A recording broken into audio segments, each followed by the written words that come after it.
నిజంగా మీకు కూడా ఇలాంటి డౌటే మీ చిన్నప్పుడు వచ్చే ఉంటుంది. అదేంటంటే వర్షాకాలంలో ఆకాశంలో విమానాలు ఎగిరే సమయం లోపల పిడుగులు పడుతున్నప్పుడు ఆ యొక్క పిడుగులు అనేవి ఆ యొక్క విమానం పైన పడతాయా? పడవా?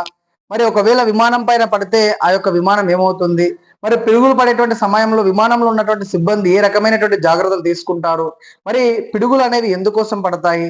మా చిన్నప్పుడు మా తాతగారేమో ఈ యొక్క పిడుగులు అనేవి గడ్డిలో పడ్డప్పుడు ఆ పిడుగు బంగారంగా మారుతుందని చెప్పిండు. అంతేకాకుండా మహాభారతంలో ఉన్నటువంటి అర్జునుడు ఆకాశంలో రథంపై పోతున్నప్పుడు ఆ యొక్క రథం ఒక రాయిపై నుంచి వెళ్ళినప్పుడు ఆ రథం ఎగరడం ద్వారా ఆకాశంలో పిడుగులు పడతాయని మా తాతగారు కథలు కథలుగా చెప్పేటోరు. మరి వీటన్నిటిలో ఏది నిజము, ఏది అబద్ధము, అసలు ఈ పిడుగుకు సంబంధించినటువంటి అన్ని విషయాల గురించి ఈ యొక్క వీడియోలో డీటెయిల్ గా ఎక్స్ప్లెయిన్ చేసుకునేటువంటి ప్రయత్నం చేద్దాము. సో వీడియో చాలా ఇంట్రెస్టింగ్ గా ఉంటుంది. వీడియోని ఎక్కడ కూడా స్కిప్ చేయకుండా లాస్ట్ వరకు చూసేటువంటి ప్రయత్నం చేయండి. ఇందులో చాలా మంది వీడియోను చూస్తున్నారు కానీ వీడియో కింద లైక్ చేయడం లేదు. అదే విధంగా సబ్స్క్రైబ్ చేసుకోకుండా చూస్తున్నారు. దయచేసి ఒక వీడియోని లైక్ చేయండి. అదే విధంగా ఇలాంటి మంచి మంచి ఇంట్రెస్టింగ్ టాపిక్స్ కోసం మన యొక్క ఛానల్ని సబ్స్క్రైబ్ చేసుకోవడం మాత్రం మర్చిపోకండి. ఇక ఆలస్యం చేయకుండా మనము వీడియో లోపలికి వెళ్ళేటువంటి ప్రయత్నం చేద్దాము. అసలు ఈ పిడుగు అనేది ఎలా పడుతుంది, దానికి సంబంధించిన విషయం తెలుసుకుందాము. పిడుగు అంటే ఏమీ లేదు. మనకు వర్షాకాలంలో ఆకాశంలో ఉన్నటువంటి మేఘాలన్నీ కూడా విపరీతమైనటువంటి గాలుల వల్ల మేఘాలు అనేవి ఒక ప్రాంతం నుంచి మరో ప్రాంతానికి ప్రయాణిస్తూ ఉండటం అనేది జరుగుతుంది. ఇలా ప్రయాణించే సందర్భం లోపల ఈ యొక్క మేఘాలు అనేవి ఒకదానితో ఒకటి ఢీకొనడం ద్వారా, ఒకదానితో ఒకటి ఘర్షించడం ద్వారా వాటి మధ్యలో ఏర్పడినటువంటి రాపిడి వల్ల ఒక రకమైనటువంటి వెలుతురు భూమిపైకి రావటం అనేది జరుగుతుంది. ఆ వెలుతురునే మనము పిడుగుగా చెప్పుకోవటం అనేది జరుగుతుంది. నిజానికి అది వెలుతురు కాదు, ఒక రకమైనటువంటి షాక్. సో అది కొన్ని 1000 వాట్స్ ఆఫ్ పవర్ తో ఉన్నటువంటి ఒక కరెంట్ షాక్ కొడితే ఎలా ఉంటుందో ఆ పిడుగు కూడా అంత పవర్ తో ఉండటం అనేది జరుగుతుంది. మరి అలాంటి పిడుగు ఆకాశం లోపల విమానాలు ప్రయాణిస్తున్నప్పుడు మరి విమానాల పైన పడవా, పడినా వాటికి ఏమీ కాదా, వీటి గురించి తెలుసుకుందాం. మరి నిజంగా ఆకాశం లోపల వర్షాకాలంలో విమానాలు ప్రయాణిస్తుంటాయి. ఆ సమయం లోపల ఆకాశంలో విపరీతంగా పిడుగులు పడుతూ రకరకాల శబ్దాలు కూడా రావటం అనేది జరుగుతుంది. మరి విమానాల పైన పిడుగులు పడతాయా పడవా అంటే విమానాల పైన కూడా పిడుగులు పడతాయి. కానీ విమానానికి మాత్రం ఎలాంటి ఇబ్బంది అనేది రాదు. దానికి కారణం ఏంటంటే విమానం పైన ఒక రకమైనటువంటి ప్లేట్ అనేది ఉంటుంది. ఈ ప్లేట్ ఏం చేస్తుందంటే ఎప్పుడైతే విమానం పైన పిడుగు పడుతుందో ఆ విమానం పైన పడ్డటువంటి పిడుగు ఆ యొక్క ఎలక్ట్రిసిటీ అనేది విమానం లోపలికి వెళ్లకుండా ఆ యొక్క ప్లేట్ లో నుంచి ప్రయాణిస్తూ ప్రయాణిస్తూ రెక్కల ద్వారా తిరిగి గాల్లోకి వెళ్ళిపోవటం అనేది జరుగుతుంది ఆ యొక్క కరెంట్ షాక్ అనేది.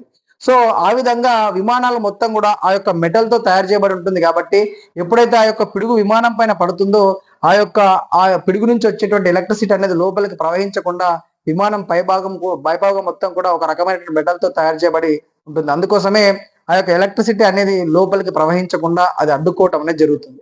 అందుకే అసలు పిడుగు పడ్డటువంటి విషయం కూడా విమానంలో ఉన్నటువంటి సిబ్బందికి కూడా తెలియదు. కొన్ని సార్లు కొన్ని రకాలైనటువంటి విమానాల పైన పిడుగులు పడ్డప్పుడు కొద్ది వరకు డ్యామేజ్ జరిగేటువంటి అవకాశం ఉంటుంది. ఆ సందర్భం లోపల విమానంలో ఉన్నటువంటి సిబ్బంది ముందు జాగ్రత్తగా ఆ చుట్టుపక్కల ప్రాంతంలో ఎక్కడైతే దగ్గరలో ఉన్నటువంటి ఎయిర్పోర్ట్ ఏదైతే ఉందో ఆ ప్రాంతం లోపల ఆ యొక్క విమానాన్ని ల్యాండ్ చేయడం లాంటి పనులు చేయడం అనేది జరుగుతుంది. ప్రస్తుతం అన్ని కూడా చాలా టెక్నాలజీతో తయారు చేసినటువంటి విమానాలే ఉంటాయి కాబట్టి పిడుగులు పడ్డా సరే కానీ వాటికి ఎలాంటి ఇబ్బంది ఉండకుండా 99.9% వరకు కూడా అన్ని విమానాలు చాలా సురక్షితంగా ఉండటం అనేది జరుగుతుంది. కాబట్టి విమానాల్లో ప్రయాణించేటువంటి వాళ్ళు చాలా ధైర్యంగా విమానాల్లో ప్రయాణం చేయొచ్చు. వర్షాకాలంలో కూడా ఆ యొక్క పిడుగులు అనేవి విమానాలని ఏమీ చేయలేవు. మరి అదే విధంగా మీకు ఇంకొక మాట కూడా చెప్పడం జరిగింది. అదేంటంటే మా తాతగారు చిన్నగా ఉన్నప్పుడు ఆకాశం లోపల ఎప్పుడైతే ఉరుములు మెరుపులు వస్తూ పిడుగులు పడతాయో ఆ పిడుగు వచ్చి పచ్చని గడ్డిలో పడ్డప్పుడు ఆ యొక్క పిడుగు బంగారం లాగా తయారైతుందని చెప్పేటోళ్ళు. మరి అది నిజమా అంటే అది పూర్తి అబద్ధమే. పిడుగు అనేది అసలు బంగారం కాదు, ఏం కాదు. అది ఒక రకమైనటువంటి ఎలక్ట్రిసిటీ. ఆ యొక్క ఎలక్ట్రిసిటీ అనేది భూమిపై పడ్డప్పుడు అది భూమి లోపలికి వెళ్ళిపోతుంది. అంతేగాని దాని నుంచి బంగారం, వెండి ఇలాంటివి ఏవి కూడా తయారు కావాలి. కేవలం ఒక కల్పితమైనటువంటి గాథగానే మనము చెప్పుకోవచ్చు. అంతేకాకుండా ఇంకొక కథ కూడా బాగా ప్రాచుర్యంలో ఉండేది. అదేంటంటే ఆకాశం లోపల అర్జునుడు రథంలో పోతుంటాడంట. ఆ యొక్క రథం అనేది మధ్యలో ఎక్కడైనా ఒక రాయి అడ్డం వస్తే రథం పైకి ఎగురుతుందంట. అది ఎగిరినప్పుడు ఈ రకమైనటువంటి పిడుగులు పడ్డ శబ్దాలు వినబడతాయంట అని కూడా చెప్పేవారు. నిజానికి ఆకాశంలో రథాలు పోవు, అక్కడ రాళ్ళు ఉండవు, ఏముండవు. కేవలం ఆకాశంలో ఉన్నటువంటి మేఘాలు ఒకదానితో ఒకటి ఢీకోవడం ద్వారా మాత్రమే ఆ రకమైనటువంటి శబ్దాలు మనకు వినబడటం అనేది జరుగుతుంది. కాబట్టి ఇవన్నీ కూడా కేవలం కల్పితమైనటువంటి కథలుగానే మనం భావించాలి. నిజానికి పిడుగులు పడడానికి ప్రధాన కారణం ఏంటంటే ఆకాశంలో ఉన్నటువంటి మేఘాలు అనేవి ఒకదానితో ఒకటి ఢీకొనడం ద్వారా మాత్రమే ఈ యొక్క పిడుగులు పడటం అనేది జరుగుతుంది. మరి నిజానికి పిడుగులు అనేవి ఎక్కువగా ఊర్లలో పడతాయా, పట్టణాల్లో పడతాయంటే ప్రధానంగా ఊర్లలోనే పడతాయి.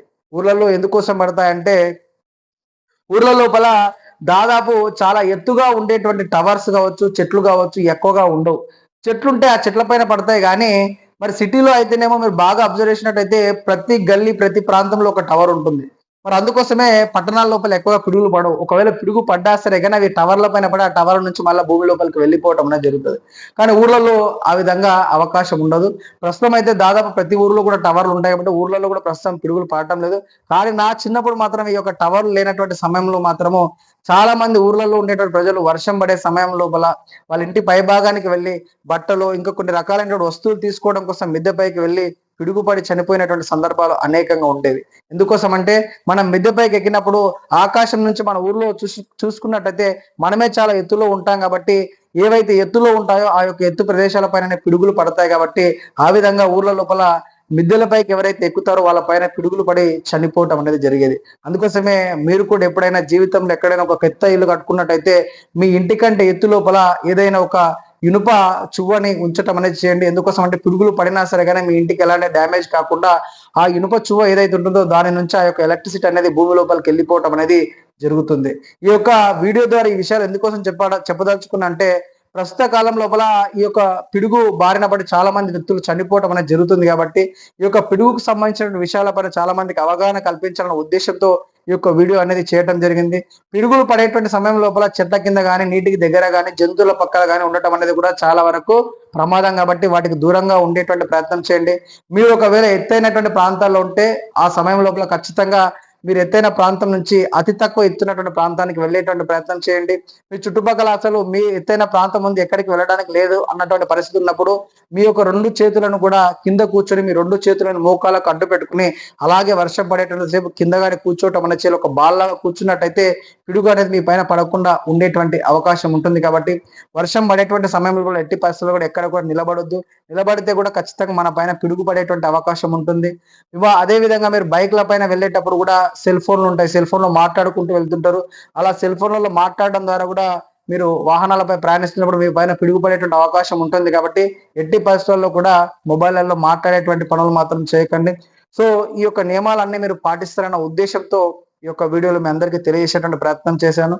సో ఈ యొక్క వీడియో అనేది మీ అందరికి కూడా ఉపయోగకరంగా ఉన్నట్టయితే, మీ అందరికీ ఉపయోగపడుతుందని అనుకుంటే ఖచ్చితంగా వీడియో కింద లైక్ చేయడం మాత్రం మర్చిపోకండి. ఎందుకోసం అంటే మీరు ఇచ్చేటువంటి లైక్ వల్ల ఈ యొక్క వీడియో చాలా మంది వ్యక్తులకు చేరుతుంది. కాబట్టి దానివల్ల ఎంతో కొంతమంది అన్న ఈ యొక్క విషయం పైన అవగాహన తెచ్చుకొని వాళ్ళ యొక్క ప్రాణాలను కాపాడుకునేటువంటి అవకాశం ఉంటుంది. కాబట్టి మీరు దయచేసి వీడియో కింద లైక్ చేయడం మాత్రం మర్చిపోకండి. ఇలాంటి మంచి మంచి ఇంట్రెస్టింగ్ విషయాల కోసం మన ఛానల్ సబ్స్క్రైబ్ చేసుకోండి. మన ఛానల్లో ఇంకా చాలా అంటే చాలా వెరీ ఇంట్రెస్టింగ్ ఫ్యాక్ట్ అంటే తెలుగుకు సంబంధించినటువంటి చాలా మంచి మంచి విషయాలు మన యొక్క ఛానల్ లోపల అప్లోడ్ చేయడం అనేది జరిగింది. రామాయణం, మహాభారతం ఇలాంటి మైథాలజీకి సంబంధించిన విషయాలు కూడా మన ఛానల్లో చాలా చాలా ఇంట్రెస్టింగ్ వీడియోస్ మన యొక్క ఛానల్లో ఉన్నాయి. మీరు దయచేసి ఒకసారి మన ఛానల్లో ఉన్నటువంటి వీడియోస్ అన్ని కూడా చెక్ చేయండి. వీడియోస్ చాలా బాగుంటాయి. ఒకవేళ ఆ వీడియోలు మీకు నచ్చినట్టయితే వాటిని కూడా లైక్ చేయండి. మన యొక్క ఛానల్ని సబ్స్క్రైబ్ చేసుకుంటారని ఆశిస్తున్నాను. మరీ చెప్తున్నానని తప్పుగా అనుకోకండి. ఇది ఒక మంచి ఛానల్గా మీ అందరికీ ఉపయోగపడుతున్న ఉద్దేశంతో స్టార్ట్ చేయడం అనేది జరిగింది. మీ ఎంకరేజ్మెంట్ ఉంటేనే నేను ఇలాంటి మంచి మంచి వీడియోస్ చేయగలుగుతాను. కాబట్టి మీరందరూ ఎల్లప్పుడూ నన్ను ఈ విధంగానే సపోర్ట్ చేస్తారని ఆశిస్తున్నాను. మరొక మంచి వీడియోతో మేము ముందుకు వచ్చేటువంటి ప్రయత్నం చేస్తాను. అప్పటి వరకు అందరికీ కూడా ధన్యవాదాలు.